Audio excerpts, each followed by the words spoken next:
Welcome friends in the second module जहां पे हम सीखने वाले हैं कि मार्केट्स को मास्टर कैसे किया जाए। ठीक है, तो एक डीप डाइव लगाएंगे टेक्निकल एनालिसिस और प्राइस एक्शन में। अब जो हम बात करते हैं कि टेक्निकल एनालिसिस होता क्या है, ठीक है, तो ये और कुछ नहीं है, ये एक हिस्टोरिकल प्राइस एक्शन की स्टडी होती है। ठीक है, जो हम थ्रू प्राइस एक्शन और थ्रू डेटा जो हम इन फॉर्म ऑफ वॉल्यूम देखते हैं, ठीक है, उसके कॉम्बिनेशन से प्रेडिक्शन लगाते हैं कि अब जिस तरीके से प्राइस चल रही है उसको जिस हिसाब से वॉल्यूम कॉम्प्लीमेंट कर रहा है उसके हिसाब से फ्यूचर में प्राइस की मूवमेंट कैसे हो सकती है। ठीक है, तो अब जब बात आती है कि फ्यूचर के प्राइस एक्शन की मूवमेंट कैसे हो सकती है, तब हमको समझना है कि भाई तो ये प्राइस एक्शन है क्या, है ना। तो प्राइस एक्शन जो होता है ना, ये और कुछ नहीं है, ये एक स्टडी है जो चार्ट पे प्राइस किस तरीके से मूव कर रही है, क्या कुछ सर्टेन पैटर्न में मूव कर रही है, कुछ सिग्निफिकेंट मूव्स ऐसे लग रहे हैं जिससे हमको समझ में आ रहा है कि अब उस प्राइस के कैरेक्टर में चेंजेस आ चुके हैं, वो और एग्रेसिव हो चुकी है। जब वो ऊपर जा रही है तो और एग्रेसिवली ऊपर जा सकती है, नीचे आ रही है तो एग्रेसिवली नीचे आ सकती है, या फिर कोई सिग्निफिकेंट मूव नहीं आ रही है, बेसिकली रेंज बाउंड या साइडवेज हो गई है। ठीक है, तो जब बात आती है प्राइस एक्शन रीड करने की, तब हमको समझना होता है कि कैंडलस्टिक पैटर्न्स क्या होते हैं।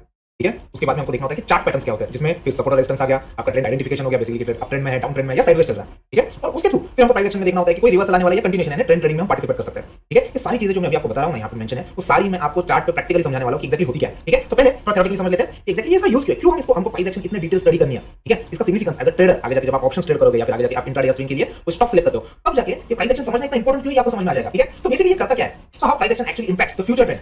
ठीक है, तो यहाँ पे सबसे पहली चीज जैसे हमने डिस्कस किया था, यहाँ पे आपको पता चलता है कि एक ट्रेंड आगे कैसे बढ़ेगा, इसको प्रेडिक्ट करने के लिए प्राइस एक्शन बहुत हेल्पफुल होती है। ठीक है, तो बेसिकली हमको उसमें क्या समझ में आता है, हमको समझ में आता है कि भाई कहां प्राइस एक सपोर्ट बना रही है, कहां प्राइस अब एक रेजिस्टेंस को छू रही है। सपोर्ट और रेजिस्टेंस और कुछ नहीं होते, वो की पॉइंटर्स होते हैं जहां पे बायर और सेलर बहुत एग्रेसिवली गिव एंड टेक करते हैं। फॉर एग्जांपल, अगर मैं मार्केट पे बुलिश हूं लेकिन मैं देखो प्राइस इतनी ऊपर चल रही है कि अब मेरे लिए सेंस नहीं बनता है कि इस पर्टिकुलर वैल्यूएशन पे जाके मैं वहां पे बाय कर लूं, मैं हूं बुलिश, तो मैं काम करूंगा, मैं चार्ट पे देखने की कोशिश करूंगा कि कौन से वो की जोन्स है जहां पे अगर प्राइस आती है तो कुछ बायस ट्रिगर हो जाएंगे। बायस ट्रिगर होना है क्या, एक पर्सन ट्रिगर का होता है जब उसके लिए कुछ अनवांटेड या वांटेड चीजें मिल जाती है। फॉर एग्जांपल, मुझे बाइक चलाना बहुत पसंद है। ठीक है, तो जैसे ही मैं पूरा खाली समय देखता हूं, थोड़ा फ्री टाइम देखता हूं, मुझे मेरी बाइक दिख जाती है, बस मेरे लिए ट्रिगर होता है कि भाई it's happy moment for me, अब मैं जाऊंगा बाइक चलाऊंगा, आधा एक घंटा रिलैक्स हो जाऊंगा। सेम टाइम पे अगर एक प्राइस एक्शन ट्रेडर, मैं इंस्टीट्यूशंस की बात करूं या बड़े ट्रेडर्स की बात करूं, उनको भी प्राइस एक्शन में कुछ वैल्यूएशंस देखने बहुत अच्छे लगते हैं। अगर वो किसी पर्टिकुलर स्टॉक पे बुलिश है लेकिन उनको लग रहा है कि भाई इसकी प्राइस तो बहुत ऊपर चल रही है, लेकिन द मोमेंट वो एक एक्स लेवल पे आ जाती है, इनको पता है कि भाई अब वैल्यूएशन मेरे लिए बहुत अट्रैक्टिव बन गया, इनके लिए ट्रिगर पॉइंट होता है, वो वहां पे एंट्री कर लेते हैं। और ये जो एंट्रीज होती है आपको बार-बार देते हैं, पर्टिकुलर लेवल पे प्राइस आने के बाद बाउंस लेती है, इसको नथिंग बट सपोर्ट बोलते हैं। सेम टाइम पे रेजिस्टेंस एक ऐसी लेवल होती है जहां पे बड़े ट्रेडर्स, बड़े इंस्टीट्यूशंस वहां पे part booking, full profit booking या फिर पॉसिबली एग्रेसिव सेलिंग भी देखते हैं। तो ऐसे टाइम पे प्राइस बार-बार उस पर्टिकुलर लेवल पे जाएगी तो रिजेक्ट हो जाएगी, वहां से नीचे आ जाएगी, इसको हम रेजिस्टेंस लेवल्स बोलते हैं। ठीक है, तो प्राइस एक्शन आपको ये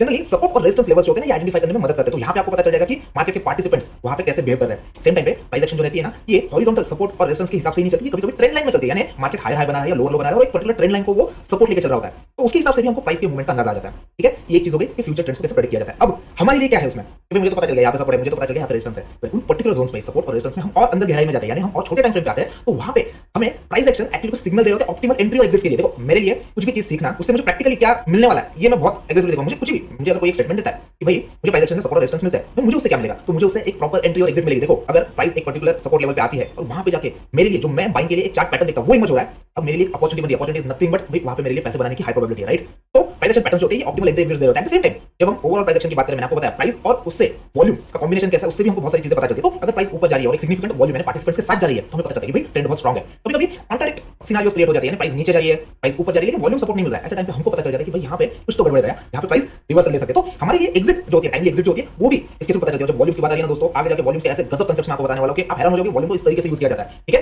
तो टाइमली एंट्री एग्जिट्स के लिए प्रेडिक्टिंग ट्रेंड डायरेक्शंस, इसके लिए हमको प्राइस एक्शन बहुत हेल्पफुल होती है। At the same time managing risk, देखो अगर मुझे पता चल गया कि सपोर्ट के पास में मुझे एक बाइंग अपॉर्चुनिटी मिल रही है, तो वही प्राइस एक्शन आपको ये भी बता देगी कि भाई स्टॉप लॉस कहां पे लगाना है। ठीक है, यानी मैं अपने रिस्क को, यानी जो पोटेंशियल लॉसेस है उसको भी लिमिट कर रहा हूं। ठीक है, एट द सेम टाइम अगर मुझे स्टॉप लॉस पता चल रहा है, एंट्री पता चल रही है, तो क्यों ना मैं प्रॉफिट टारगेट जोन जो होते हैं उसको भी समझ लूं। तो ये प्राइस एक्शन का असली राज होता है कि आपको आपकी एंट्री बता देता है, आपको आपके स्टॉप लॉसेस बता देता है, और जो प्रॉफिट टारगेट्स होते हैं वो भी हम थ्रू प्राइस एक्शन ही डिसाइड कर सकते हैं। तो फिर उसके लिए आप प्राइस एक्शन यूज करो, टेक्निकल इंडिकेटर्स यूज करो, इसके थ्रू हम ये तीनों की एलिमेंट्स जो है ये आइडेंटिफाई कर सकते हैं। आगे जाके मैं आपको बताने वाला हूं कि किस तरीके से प्राइस एक्शन बेस्ड एंट्री ली जाती है, किस तरीके से टेक्निकल इंडिकेटर्स देख के भी आप एंट्री एग्जिट कर सकते हो। बहुत लोगों के लिए ऐसा होता है कि normally as a beginner pure price action पे डिपेंड होकर उनको ट्रेडिंग करना थोड़ा डिफिकल्ट जाता है। तो ऐसे सेम टाइम कौन से पर्टिकुलर इंडिकेटर्स है जिसको यूज करके आप एंट्री, ट्रेलिंग, एग्जिट ये सारी चीजें देख सकते हो, ये भी आगे जाके हम अगले मॉड्यूल में प्रॉपर्ली समझने वाले हैं। Thank you.